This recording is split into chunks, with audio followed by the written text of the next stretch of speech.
Bem-vindo ao canal Total Audiolivros. Estudos sobre a histeria de Joseph Breuer e Sigmund Freud. Sobre o mecanismo psíquico dos fenômenos histéricos. Comunicação preliminar, 1893. 1. Uma observação casual levou-nos, durante vários anos, a pesquisar uma grande variedade de diferentes formas de sintomas de histeria, com vistas a descobrir sua causa precipitante, o fato que teria provocado a primeira ocorrência, muitos anos antes com frequência, do fenômeno em questão. Na grande maioria dos casos não é possível estabelecer o ponto de origem através da simples interrogação do paciente, por mais minuciosamente que seja levada a efeito. Isso se verifica, em parte, porque o que está em questão é, muitas vezes, alguma experiência que o paciente não gosta de discutir, mas ocorre principalmente porque ele é de fato incapaz de recordá-la e, muitas vezes, não tem nenhuma suspeita da conexão causal entre o evento desencadeador e o fenômeno patológico. Via de regra, é necessário hipnotizar o paciente e provocar, sob hipnose, suas lembranças da época em que o sintoma surgiu pela primeira vez. Feito isso, torna-se possível demonstrar a conexão causal da forma mais clara e convincente.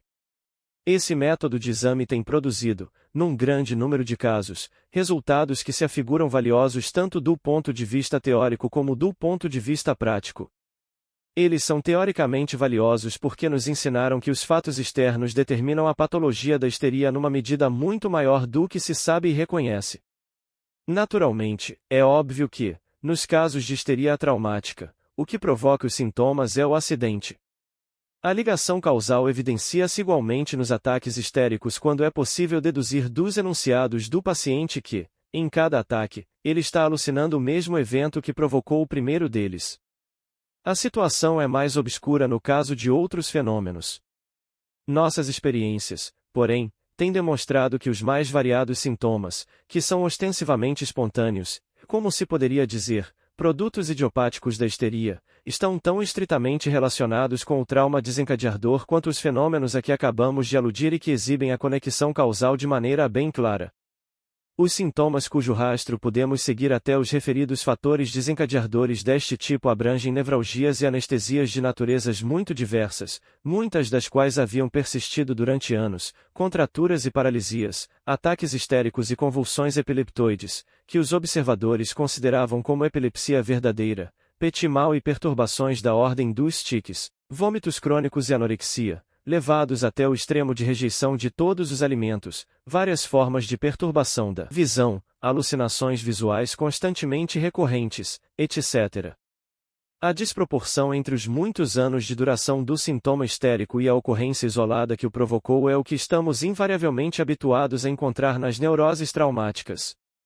Com grande frequência, é algum fato da infância que estabelece um sintoma mais ou menos grave, que persiste durante os anos subsequentes.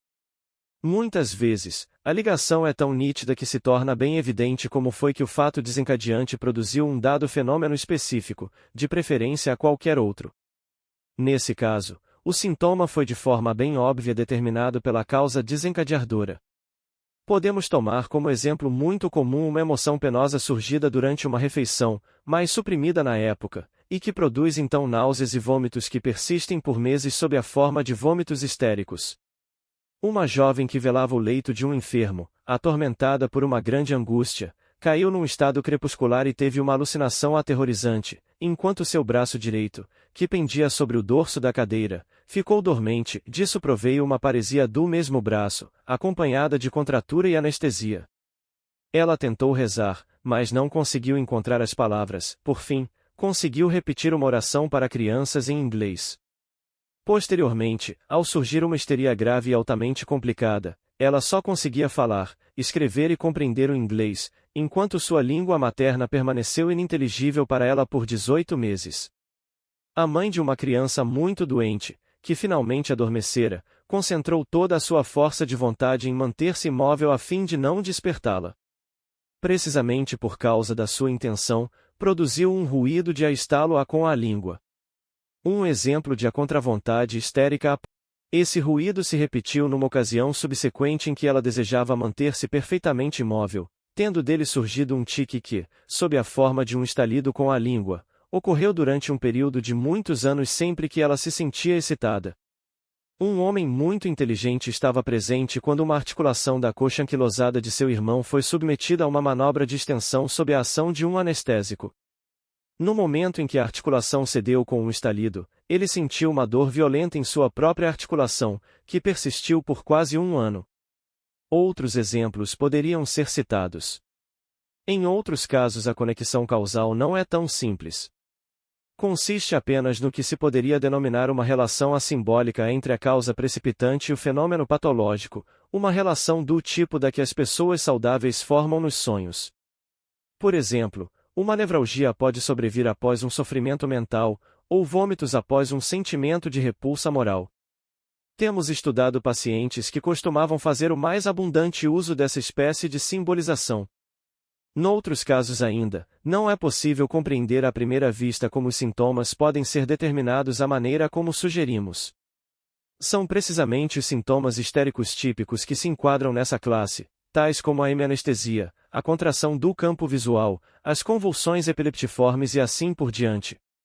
Uma explicação de nossos pontos de vista sobre esse grupo deve ser reservada para um exame mais acurado do assunto. Observações como essas nos parecem estabelecer uma analogia entre a patogênese da histeria comum e a das neuroses traumáticas e justificar uma extensão do conceito de histeria traumática. Nas neuroses traumáticas, a causa atuante da doença não é o dano físico insignificante, mas o afeto do susto, o trauma psíquico. De maneira análoga, nossas pesquisas revelam para muitos, se não para a maioria dos sintomas histéricos, causas desencadeadoras que só podem ser descritas como traumas psíquicos. Qualquer experiência que possa evocar afetos aflitivos, tais como os de susto, angústia, vergonha ou dor física, pode atuar como um trauma dessa natureza, e o fato de isso acontecer de verdade depende, naturalmente, da suscetibilidade da pessoa afetada, bem como de outra condição que será mencionada adiante. No caso da histeria comum não é rara a ocorrência, em vez de um trauma principal isolado, de vários traumas parciais que formam um grupo de causas desencadeadoras. Essas causas só puderam exercer um efeito traumático por adição e constituem um conjunto por serem, em parte, componentes de uma mesma história de sofrimento. Existem outros casos em que uma circunstância aparentemente trivial se combina com um fato realmente atuante ou ocorre numa ocasião de peculiar suscetibilidade ao estímulo e, dessa forma, atinge a categoria de um trauma, que de outra forma não teria tido, mas que daí por diante persiste. Mas a relação causal entre o trauma psíquico determinante e o fenômeno histérico não é de natureza a implicar que o trauma atue como mero agente provocateur na liberação do sintoma, que passa então a levar uma existência independente.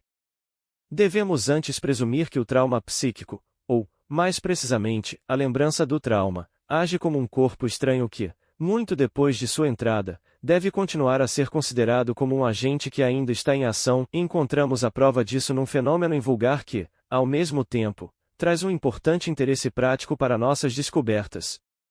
É que verificamos, a princípio com grande surpresa, que cada sintoma histérico individual desaparecia, de forma imediata e permanente, quando conseguíamos trazer à luz com clareza a lembrança do fato que o havia provocado e despertar o afeto que o acompanhará, e quando o paciente havia descrito esse fato com o maior número de detalhes possível e traduzido o afeto em palavras. A lembrança sem afeto quase invariavelmente não produz nenhum resultado. O processo psíquico originalmente ocorrido deve ser repetido o mais nitidamente possível, deve ser levado de volta a seu status nascendi e então receber expressão verbal. Quando aquilo com que estamos lidando são fenômenos que envolvem estímulos, espasmos, nevralgias e alucinações, estes reaparecem mais uma vez com intensidade máxima e a seguir desaparecem para sempre. As deficiências funcionais, tais como paralisias e anestesias, desaparecem da mesma maneira, embora, é claro, sem que a intensificação temporária seja discernível. É plausível supor que se trata aqui de sugestão inconsciente, o paciente espera ser aliviado de seus sofrimentos por esse procedimento, e é essa expectativa, e não a expressão verbal, o fator operativo. Mas não é isso que ocorre. O primeiro caso dessa natureza a ser objeto de observação remonta ao ano de 1881, isto é, a era da pré-sugestão. Um caso muito complicado de histeria foi analisado dessa maneira, e os sintomas que decorriam de causas distintas foram distintamente eliminados. Essa observação foi possibilitada por auto-hipnoses espontâneas por parte do paciente, e surgiu com uma grande surpresa para o observador. Podemos inverter a máxima acessante causa cessa defectus acessando a causa cessa o efeito e concluir dessas observações que o processo determinante continua a atuar, de uma forma ou de outra, durante anos, não indiretamente, através de uma corrente de elos causais intermediários, mas como uma causa diretamente liberadora. Da mesma forma que um sofrimento psíquico que é recordado no estado consciente de vigília ainda provoca uma secreção lacrimal muito tempo depois de ocorrido o fato. Os histéricos sofrem principalmente de reminiscências. 2. À primeira vista parece extraordinário que fatos experimentados há tanto tempo possam continuar a agir de forma tão intensa, que sua lembrança não esteja sujeita ao processo de desgaste a que, afinal de contas, vemos sucumbir em todas as nossas recordações.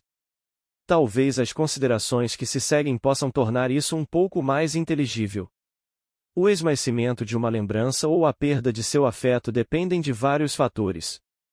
O mais importante destes é se houve uma reação energética ao fato capaz de provocar um afeto. Pelo termo a reação compreendemos aqui toda a classe de reflexos voluntários e involuntários, das lágrimas aos atos de vingança, nos quais, como a experiência nos mostra, os afetos são descarregados. Quando essa reação ocorre em grau suficiente, grande parte do afeto desaparece como resultado. O uso da linguagem comprova esse fato de observação cotidiana com expressões como a desabafar pelo pranto a sich ausweinen e a desabafar através de um acesso de cólera a sich austoben, literalmente a esvair-se em cólera. Quando a reação é reprimida, o afeto permanece vinculado à lembrança. Uma ofensa revidada, mesmo que apenas com palavras, é recordada de modo bem diferente de outra que teve que ser aceita.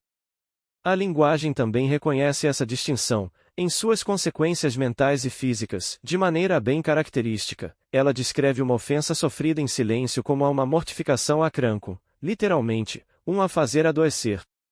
A reação da pessoa insultada em relação ao trauma só exerce um efeito inteiramente acatártico se for uma reação adequada, como, por exemplo, a vingança.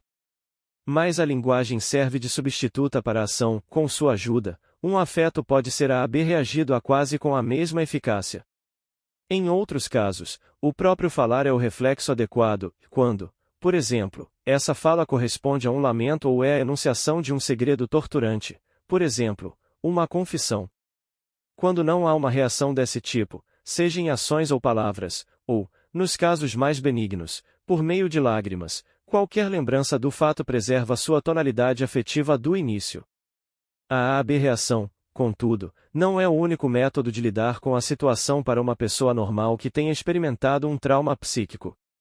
Uma lembrança desse trauma, mesmo que não tenha sido reagida, penetra no grande complexo de associações, entra em confronto com outras experiências que possam contradizê-la, e está sujeita à retificação por outras representações. Depois de um acidente, por exemplo, a lembrança do perigo e a repetição, mitigada, do medo é associada à lembrança do que ocorreu depois, o socorro e a situação consciente da segurança atual. Da mesma forma, a lembrança de uma humilhação é corrigida quando a pessoa situa os fatos nos devidos lugares, considerando seu próprio valor, etc. Desse modo, uma pessoa normal é capaz de provocar o desaparecimento do afeto concomitante por meio do processo de associação. A isso devemos acrescentar a obliteração geral das impressões, o evanecimento das lembranças a que chamamos esquecimento e que desgasta as representações não mais afetivamente atuantes. Nossas observações demonstraram, por outro lado, que as lembranças que se tornaram os determinantes de fenômenos histéricos persistem por longo tempo com surpreendente vigor e com todo o seu colorido afetivo. Devemos, contudo, mencionar outro fato notável do qual posteriormente poderemos tirar proveito, a saber, que essas lembranças, em contraste com outras de sua vida passada, não se acham à disposição do paciente. Pelo contrário, essas experiências estão inteiramente ausentes da lembrança dos pacientes quando em estado psíquico normal, ou só se fazem presentes de forma bastante sumária. Apenas quando o paciente é inquirido sob hipnose é que essas lembranças emergem com a nitidez inalterada de um fato recente. Assim, durante nada menos de 6 meses, uma de nossas pacientes reproduziu sob hipnose, com uma nitidez alucinatória, tudo o que havia excitado no mesmo dia no ano anterior, durante um ataque de histeria aguda. Um diário mantido por sua mãe sem o conhecimento da paciente provou a inteireza da reprodução. Outra paciente, em parte sob hipnose e em parte durante ataques espontâneos, reviveu com clareza alucinatória todos os fatos de uma psicose histérica que experimentara 10 anos antes e que havia esquecido, em sua maior parte, até o momento em que ela ressurgiu. Além disso, verificou-se que certas lembranças de importância etiológica que datavam dos 15 aos 25 anos estavam surpreendentemente intactas e possuíam uma intensidade sensorial notável, e que, ao retornarem, atuaram com toda a força afetiva das experiências novas. Isso só pode ser explicado pelo fato de que essas lembranças constituem uma exceção em sua relação com todos os processos de desgaste que examinamos atrás. Em outras palavras, parece que essas lembranças correspondem a traumas que não foram suficientemente reagidos, e se penetrarmos mais a fundo nos motivos que impediram isso, encontraremos pelo menos 2 grupos de condições sob as quais a reação ao trauma deixa de ocorrer. No primeiro grupo acham-se os casos em que os pacientes não reagiram a um trauma psíquico porque a natureza do trauma não comportava reação, como no caso da perda obviamente irreparável de um ente querido, ou porque as circunstâncias sociais impossibilitavam uma reação, ou porque se tratava de coisas que o paciente desejava esquecer, e portanto, recalcar intencionalmente do pensamento consciente, inibindo-as e suprimindo-as. São precisamente as coisas aflitivas dessa natureza que, sob hipnose, constatamos serem a base dos fenômenos histéricos, por exemplo, os delírios histéricos de santos e freiras, de mulheres que guardam a castidade de crianças bem educadas. O segundo grupo de condições é determinado, não pelo conteúdo das lembranças, mas pelos estados psíquicos em que o paciente recebeu as experiências em questão, pois encontramos sob hipnose, dentre as causas dos sintomas histéricos, representações que em si mesmas não são importantes, mas cuja persistência se deve ao fato de que se originaram durante a prevalência de afetos gravemente paralisantes, tais como o susto, ou durante estados psíquicos positivamente anormais, como o estado crepuscular semi-hipnótico dos devaneios, a auto-hipnose, etc. Em tais casos, é a natureza dos estados que torna impossível uma reação ao acontecimento. É claro que ambas as espécies de condições podem estar presentes ao mesmo tempo, e isso de fato ocorre com frequência é o que acontece quando um trauma que é atuante por si mesmo ocorre enquanto predomina um afeto gravemente paralisante, ou durante um estado de alteração da consciência. Mas também parece ser verdade que em muitas pessoas um trauma psíquico produz um desses estados anormais, o que, por sua vez, torna a reação impossível. Ambos os grupos de condições, porém, possuem em comum o fato de que os traumas psíquicos que não foram eliminados pela reação também não podem sê-lo pela elaboração por meio da associação. No primeiro grupo, o paciente está decidido a esquecer as experiências aflitivas, por conseguinte, as exclui tanto quanto possível da associação. Já no segundo grupo, a elaboração associativa deixa de ocorrer porque não existe nenhuma vinculação associativa abrangente entre o estado normal da consciência e os estados patológicos em que as representações surgiram. Logo teremos ocasião de nos aprofundarmos nesse assunto. Assim, pode-se dizer que as representações que se tornaram patológicas persistiram com tal nitidez e intensidade afetiva porque lhes foram negados os processos normais de desgaste por meio da aberração e da reprodução em estados de associação não inibida. 3. Mencionamos as condições que, como demonstra nossa experiência, são responsáveis pelo desenvolvimento de fenômenos histéricos provenientes de traumas psíquicos. Ao fazê-lo, já fomos obrigados a falar nos estados anormais de consciência em que surgem essas representações patogênicas e a ressaltar o fato de que a lembrança do trauma psíquico atuante não se encontra na memória normal do paciente, mas em sua memória ao ser hipnotizado. Quanto mais nos ocupamos desses fenômenos, mais nos convencemos de que a divisão da consciência, que é tão marcante nos casos clássicos conhecidos sob a forma de a double consciência, acha-se presente em grau rudimentar em toda a histeria, e que a tendência a tal dissociação, e com ela ao surgimento dos estados anormais da consciência que reuniremos sob a designação de hipnoides, constitui o fenômeno básico dessa neurose. Quanto a esses concordamos com Binet e com os 2 Janets, embora não tenhamos tido nenhuma experiência das notáveis descobertas que eles fizeram com pacientes anestésicos. Gostaríamos de contrabalançar a conhecida tese de que a hipnose é uma histeria artificial com uma outra, a de que a base e condição sine qua non da histeria é a existência de estados hipnoides. Esses estados hipnoides partilham uns com os outros e com a hipnose. Por mais que difiram sob outros aspectos, uma característica comum, as representações que neles surgem são muito intensas, mas estão isoladas da comunicação associativa com o restante do conteúdo da consciência. Podem ocorrer associações entre esses estados hipnoides, e seu conteúdo representativo pode, dessa forma, atingir um grau mais ou menos elevado de organização psíquica. Além disso, deve-se supor que a natureza desses estados e a extensão em que ficam isolados dos demais processos da consciência variam do mesmo modo que ocorre na hipnose, que vai desde uma leve sonolência até o sonambulismo, de uma lembrança completa até a amnésia total. Quando os estados hipnoides dessa natureza já se acham presentes antes da instalação da doença manifesta, eles fornecem o terreno em que o afeto planta a lembrança patogênica com suas consequentes manifestações somáticas. Isso corresponde à histeria disposicional. Verificamos, todavia, que um trauma grave, tal como ocorre numa neurose traumática ou uma supressão trabalhosa, como a de um afeto sexual, por exemplo, podem ocasionar uma divisão expulsiva de grupos de representações mesmo em pessoas que, sob outros aspectos, não estão afetadas, e esse seria o mecanismo da histeria psiquicamente adquirida. Entre os extremos dessas duas formas devemos presumir a existência de uma série de casos dentro dos quais a tendência à dissociação do indivíduo e a magnitude afetiva do trauma variam numa proporção inversa. Nada temos de novo a dizer sobre a questão da origem desses estados hipnoides disposicionais.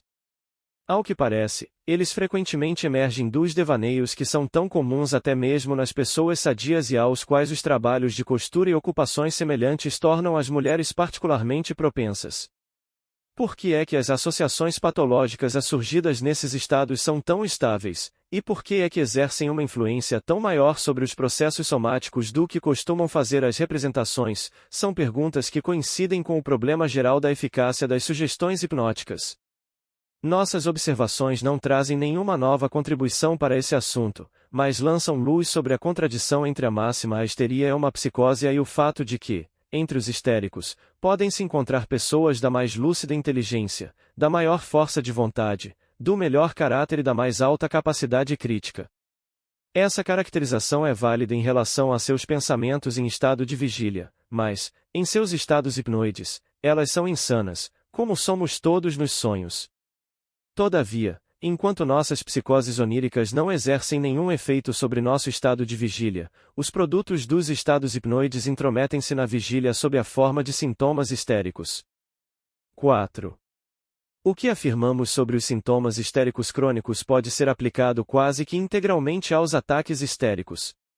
Charcot, como se sabe, deu-nos uma descrição esquemática do grande ataque histérico, segundo a qual se podem distinguir 4 fases num ataque completo, e 1. A fase epileptoide, 2. A fase dos movimentos amplos, 3. A fase das atitudes passioneles, a fase alucinatória, e 4. A fase de delírio terminal. Charcot deduz todas as formas de ataque histérico que, na prática, são encontradas com maior frequência do que o grande ataque completo, a partir da abreviação ou do prolongamento, da ausência ou do isolamento dessas 4 fases distintas. Nossa tentativa de explicação tem como ponto de partida a terceira dessas fases, a das atitudes passioneles. Quando esta se acha presente numa forma bem acentuada, ela apresenta a reprodução alucinatória de uma lembrança que foi importante no desencadeamento da histeria, a lembrança de um grande trauma isolado, que encontramos par excellence no que é denominado histeria traumática, ou de uma série de traumas parciais interligados, como os subjacentes à histeria comum.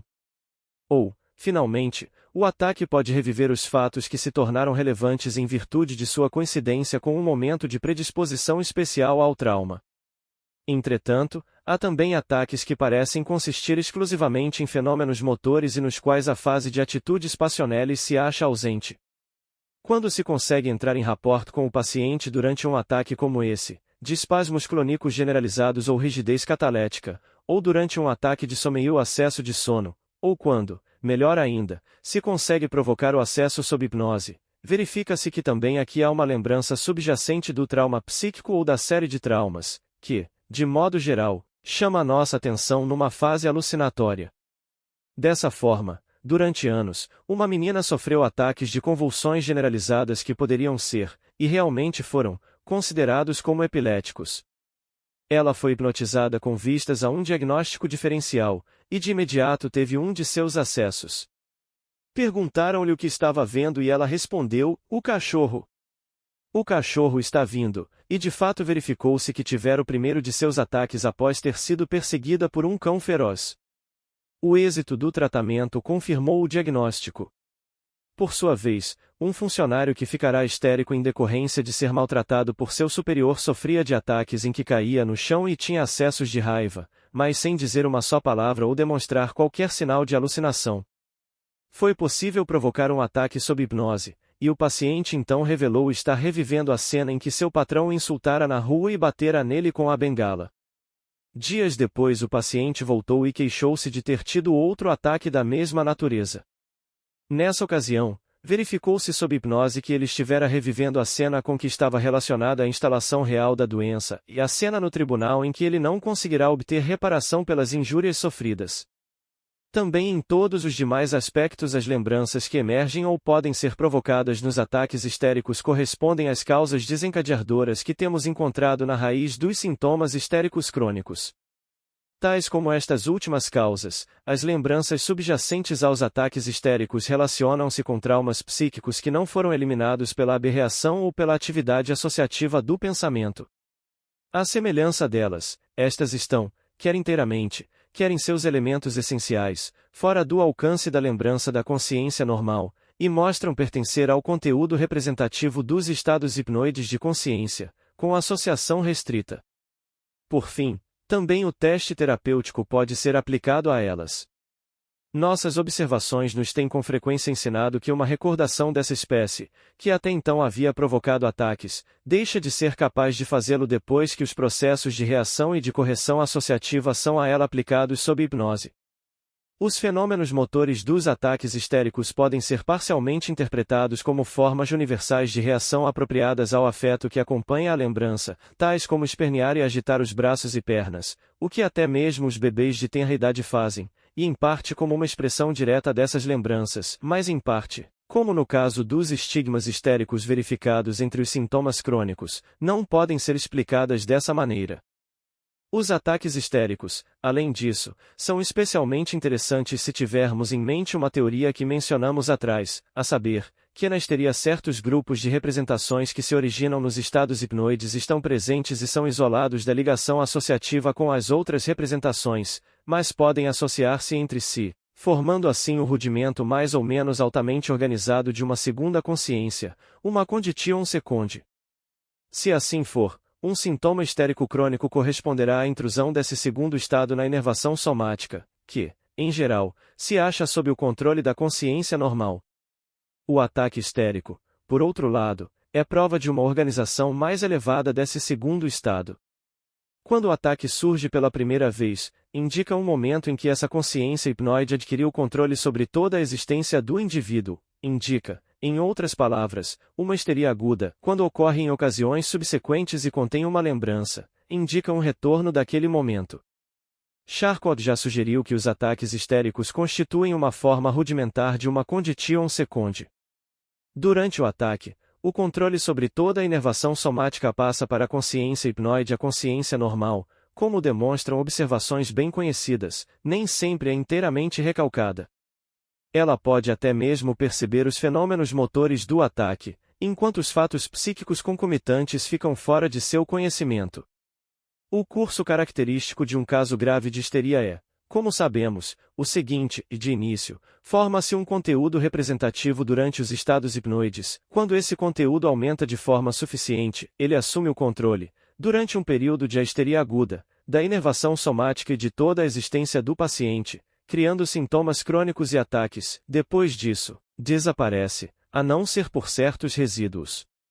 Quando a personalidade normal consegue recuperar o controle, o que resta do conteúdo representativo hipnoide reaparece em ataques histéricos, e de tempos em tempos, leva o sujeito de volta a estados semelhantes, eles próprios novamente influenciáveis a traumas.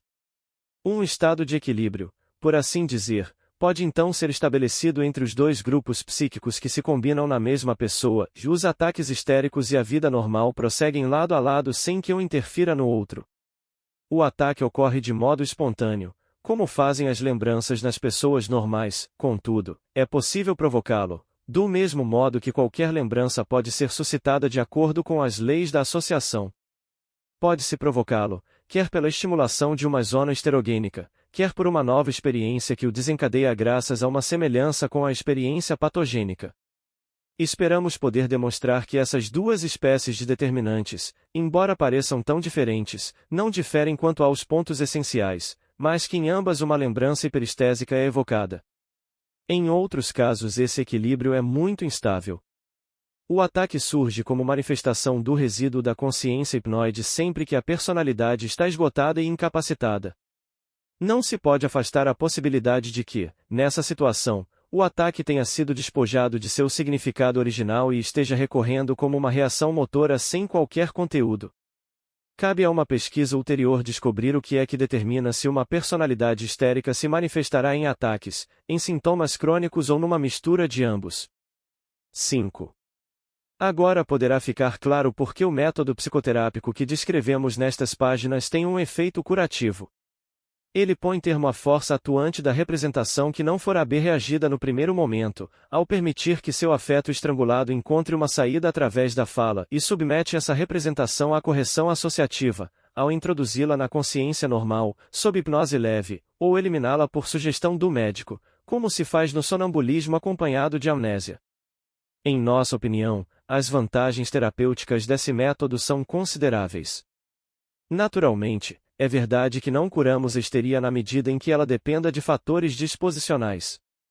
Nada podemos fazer contra a recorrência dos estados hipnoides além disso. Durante a fase produtiva de uma histeria aguda, nosso método não pode impedir que os fenômenos tão laboriosamente eliminados sejam imediatamente substituídos por outros.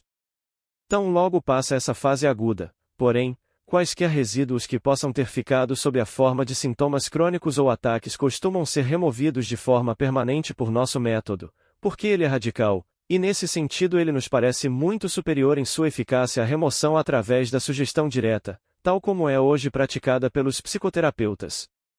Se, ao descobrirmos o mecanismo psíquico dos fenômenos histéricos, demos um passo à frente na trilha inicialmente aberta com tanto êxito por Charcot, com sua explicação e sua imitação artificial das paralisias histerotraumáticas, não podemos ocultar de nós mesmos que isso só nos aproximou um pouco mais da compreensão do mecanismo dos sintomas histéricos, e não das causas internas da histeria. Não fizemos mais do que tocar de leve na etiologia da histeria e, a rigor, só conseguimos lançar luz sobre suas formas adquiridas, sobre a importância dos fatores acidentais nessa neurose. Viena, dezembro de 1892. Obrigado por visitar o canal Total Audiolivros.